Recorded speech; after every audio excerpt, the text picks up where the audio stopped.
വാർത്തയിലേക്ക് വീണ്ടും. പാലക്കാട് ബിജെപിയിൽ വലിയ പൊട്ടിത്തെറി. മുനിസിപ്പാലിറ്റിയിൽ ദേശീയ കൌൺസിൽ അംഗം ശിവരാജൻ ഉൾപ്പെടെ 6 കൌൺസിലർമാർ രാജിസന്നദ്ധത അറിയിച്ചിരിക്കുകയാണ്. ബിജെപി ജില്ലാ പ്രസിഡന്റ് തെരഞ്ഞെടുപ്പിനെ ചൊല്ലിയാണ് തർക്കമുണ്ടായിരിക്കുന്നത്. യുവമോർച്ച ജില്ലാ പ്രസിഡന്റ് പ്രശാന്ത് ശിവനെ ജില്ലാ പ്രസിഡന്റ് ആക്കാനുള്ള തീരുമാനത്തിനെതിരെയാണ് പ്രതിഷേധമുണ്ടായിരിക്കുന്നത്. 6 കൌൺസിലർമാർ രാജിസന്നദ്ധത അറിയിച്ചിരിക്കുന്നു. നന്ദഗോപാലിനൊപ്പം മുഹമ്മദ് അസ്ലം കൂടി ന്യൂസ് ഡെസ്കിൽ നിന്ന് ചേരുകയാണ്. അസ്ലം, പാലക്കാട് ഉപതെരഞ്ഞെടുപ്പിലെ സ്ഥാനാർത്ഥി തർക്കത്തെ ചൊല്ലിയുള്ള ആ ഒരു പ്രശ്നങ്ങളല്ലേ ഇന്നിപ്പോൾ വലിയൊരു പൊട്ടിത്തെറി വരെ എത്തിയിരിക്കുന്നത്. ഇപ്പോൾ 6 പേർ രാജ്യസന്നദ്ധത അറിയിച്ചിട്ടുണ്ട്. അവർ കോൺഗ്രസിലേക്ക് എന്നുള്ള സൂചനകൾ വരുന്നു. അങ്ങനെയായാൽ ഒരു ഭരണമാറ്റം, ബിജെപിക്ക് ഭരണം നഷ്ടമാകുന്ന ഒരു തരത്തിലേക്ക് വരെ കാര്യങ്ങൾ എത്തിച്ചേരുമോ? ഭരണമാറ്റത്തിന്റെ പൂർണ്ണാവസ്ഥയിലേക്ക് എത്തുമെന്ന കാര്യത്തിൽ സംശയമുണ്ട്. അതേസമയം ഈ 6 പേരെന്ന് പറയുന്നത്, പ്രത്യേകിച്ച് ബിജെപി ദേശീയ സമിതി അംഗം ശിവരാജ് ഉൾപ്പെടെയുള്ള ആൾക്കാർ മാറുകയാണെങ്കിൽ സ്വാഭാവികമായിട്ടും മറ്റു ചില ആൾക്കാരുടെ കൂടി മാറ്റം കൂടി മുന്നിൽ വെച്ചുകൊണ്ട് 18 പേരുള്ള കോൺഗ്രസിന്, പ്രത്യേകിച്ച് UDFന് പിന്നെ ഒരു അവകാശവാദം ഉന്നയിക്കുന്നത്. കാരണം ഇവരുടെ ചില ആൾക്കാർ മാറി നിൽക്കുകയും പിന്നെ BJPയെ പിന്തുണയ്ക്കാതിരിക്കുകയും ചെയ്യുകയും ചെയ്താൽ സ്വാഭാവികമായിട്ടും ഭരണമാറ്റത്തിലേക്ക് വരെ പോകുന്ന അവസ്ഥയിലേക്ക് പോകും. നമുക്കറിയാം, കുറച്ച് നാൾ മുതൽ തന്നെ പാലക്കാട്ടെ ഈ നഗരസഭയിലെ കുറച്ച് കൗൺസിലർമാരും ജില്ലാ നേതൃത്വവും തമ്മിൽ കടുത്ത അഭിപ്രായ വ്യത്യാസമുണ്ട്. പ്രത്യേകിച്ച് കൃഷ്ണകുമാറുമായി ബന്ധപ്പെട്ടും മറ്റുമൊക്കെ. തുടർന്ന് പാലക്കാട് സ്ഥാനാർത്ഥിയായി സി കൃഷ്ണകുമാർ വന്നതോടുകൂടി ആ അഭിപ്രായ വ്യത്യാസം വലിയ പൊട്ടിത്തെറിയിലേക്ക് പോയി. അതിന്റെ അയാളുടെ തെരഞ്ഞെടുപ്പ് പരിപാടികളിൽ നിന്ന് വരെ പല ഘട്ടത്തിലും ഇയാൾക്കൾ മാറി നിന്നു. മാത്രമല്ല, തോൽവിയിലേക്ക് പോയപ്പോഴും നഗരസഭയിലാണ് ഏറ്റവും കൂടുതൽ അവർക്ക് ആഘാതം ഉണ്ടായത്. കാരണം ഏറ്റവും കൂടുതൽ വോട്ട് കൂടുന്ന നഗരസഭയിൽ 10,000-ഓളം വോട്ടിന്റെ കുറവാണ് BJPക്ക് സി കൃഷ്ണകുമാർ സ്ഥാനാർത്ഥിയായപ്പോൾ ഉണ്ടായത്. ഇത് സ്വാഭാവികമായിട്ടും അവിടെ ഉണ്ടായത് ഏറ്റവും പ്രധാനപ്പെട്ട ഈ കൗൺസിലർമാരുടെ മണ്ഡലങ്ങളിലടക്കം ആണ് ഈ പ്രശ്നം ഉണ്ടായത്. അത് പരിഹരിച്ച് മുന്നോട്ട് പോകാൻ കഴിഞ്ഞില്ല. കാരണം ഈ നേതാക്കളൊക്കെ തന്നെയും സി കൃഷ്ണകുമാറിനെതിരെ പറഞ്ഞെങ്കിലും സി കൃഷ്ണകുമാറിനെ സംരക്ഷിച്ചു പോകുന്നൊരു സമീപനമാണ് BJP സംസ്ഥാന നേതൃത്വം എടുത്തത്. ഇപ്പോൾ അദ്ദേഹത്തിന്റെ തന്നെ ആളെന്ന നിലയിൽ പ്രശാന്ത് ശിവനെ ജില്ലാ പ്രസിഡന്റ് ആക്കാനും കൂടി നീക്കം നടന്നതോടുകൂടിയാണ് വലിയ പൊട്ടിത്തെറിയിലേക്ക് പോയിരിക്കുന്നത്. ഇത് BJPയുടെ മുതിർന്ന നേതാക്കളൊക്കെ അടക്കം അഭിപ്രായ വ്യത്യാസമുണ്ട് എന്നുള്ളതാണ് പ്രത്യേകത. അതുകൊണ്ട് തന്നെ നേരത്തെ സന്ദീപ് വാര്യർ ഈ ഒരു അഭിപ്രായ വ്യത്യാസം, സി കൃഷ്ണകുമാറിന്റെ അഭിപ്രായ വ്യത്യാസം തുടർന്ന് വന്ന ഘട്ടത്തിൽ തന്നെ ചർച്ച ചെയ്താണ് ഏതാനും കൗൺസിലർമാർ രാജിക്ക് സന്നദ്ധരാണെന്നുള്ളത്. അതേസമയം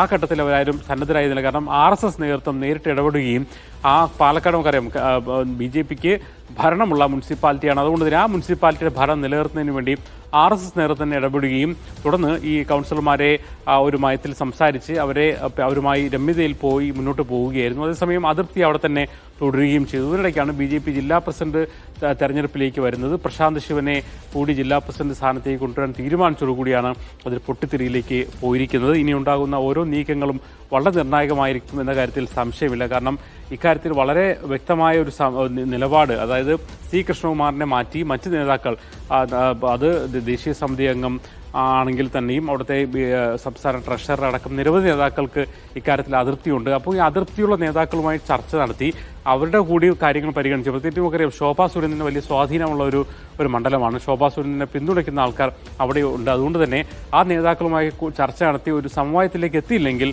പാലക്കാട് BJP നഗരസഭയിൽ BJPക്ക് ഭരണം പോകുന്നൊരു സാഹചര്യം തന്നെയാണ് നിലവിലുള്ളത്. എന്തായാലും വലിയ തോതിലുള്ള ഒരു പൊട്ടിത്തെറിയിലേക്ക് പാലക്കാട് പ്രശ്നം. അല്പസമയം മുൻപ് സന്ദീപ് വാര്യർ മീഡിയ അവനോട് പ്രതികരിച്ചിരുന്നു. ഇപ്പോൾ ഈ രാജ്യസന്നദ്ധത അറിയിച്ചിട്ടുള്ളവർക്ക് സുഹൃത്തുക്കളാണ്, ഇപ്പോഴും സുഹൃത്തുക്കളാണ്, അവരൊക്കെയായി സംസാരിച്ചിട്ടുണ്ട് എന്ന് പറയുന്നു. ഇപ്പോൾ കാണുന്നത് ട്രെയിലർ മാത്രമാണ്, ബാക്കി ഇനി കാണാനിരിക്കുന്നേ ഉള്ളൂ എന്ന് വളരെ കോൺഫിഡൻസോടുകൂടി സന്ദീപ് വാര്യർ പറയുന്നുണ്ട്. അപ്പോൾ കാര്യമായ ചരടുവലികൾ അവിടെ നടക്കുന്നുണ്ടെന്നല്ലേ?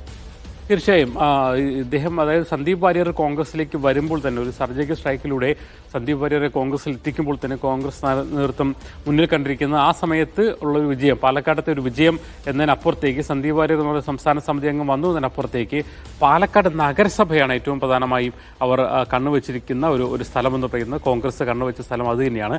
അതായത് നമുക്കറിയാം അവിടെയുള്ള പടലപ്പിണക്കങ്ങൾ, പ്രത്യേകിച്ച് ജില്ലാ പ്രസിഡന്റും അല്ലെങ്കിൽ സി കൃഷ്ണകുമാറും അതോടൊപ്പം തന്നെ അവിടുത്തെ അദ്ദേഹത്തിന് പിന്തുണച്ച് നിൽക്കുന്ന അവിടുത്തെ ജില്ലാ പ്രസിഡന്റ്, ജില്ലാ ഭാരവാഹികൾ അടക്കമുള്ള നേതാക്കൾക്കെതിരെ അവിടുത്തെ പ്രധാനപ്പെട്ട സ്വാധീനമുള്ള കൗൺസിലർമാർക്കും ദേശീയ സമിതി അംഗങ്ങൾക്ക് ശിവരാജിനടക്കം വലിയ അതിർത്തിയുണ്ടെന്നുള്ള അവർക്കറിയാം. അതുകൊണ്ട് തന്നെ ആ ഒരു പടലപ്പിണക്കം മുതലെടുത്തുകൊണ്ട് സന്ദീപ് വാര്യർ ഈ മൂത്താന്തറ എന്ന് പറയുന്ന പാലക്കാട് നഗരസഭയിലെ BJPയുടെ ശക്തി കേന്ദ്രമായ അവിടെ നിന്നുള്ള ആൾ, അതായത് അവിടെയാണ് അദ്ദേഹത്തിന്റെ അമ്മയുടെ വീട്. അതുകൊണ്ട് തന്നെ ആ അർത്ഥത്തിൽ സ്വാധീനം കൂടി ആ മേഖലയിൽ ഉണ്ട്. പ്രത്യേകിച്ച് RSSുമായി ബന്ധമുള്ള പഴയകാല നേതാക്കൾക്കിടയിലും കൗൺസിലർമാർക്കിടയിലൊക്കെ സന്ദീപ് വാര്യർക്ക് ബന്ധമുണ്ട്. അതുതന്നെ ഈ ഒരു വിഘടിച്ച് നിൽക്കുന്ന ഒരു 6 പേര്, അന്നേ നമുക്കറിയാം 6 കൗൺസിലർമാർ ഒരുപക്ഷെ സന്ദീപ് വാര്യറിനൊപ്പം ഉണ്ടാകുമെന്ന് പറഞ്ഞ പേര് തന്നെയാണ് ഈ ആൾക്കാരൊക്കെ തന്നെയും ഉള്ളത്. അതുകൊണ്ട് തന്നെ ആ ഒരു സ്വാധീനം പലപ്പോഴായി അവർ പ്രകടിപ്പിക്കാൻ ശ്രമിച്ചത്. അതുകൊണ്ട് തന്നെ ഈ ഒരു പടലപ്പണക്കത്തിൻ്റെ ഉപയോഗപ്പെടുത്തിക്കൊണ്ട് ചില ആൾക്കാരെ രാജിവെപ്പിച്ചാൽ സ്വാഭാവികമായിട്ടും തുടർന്ന് അങ്ങോട്ട് ഈ ഒരു BJP ശക്തി കേന്ദ്രങ്ങളിലാണ് രാജ്യം ഉണ്ടാകുന്നതുകൊണ്ട് തന്നെ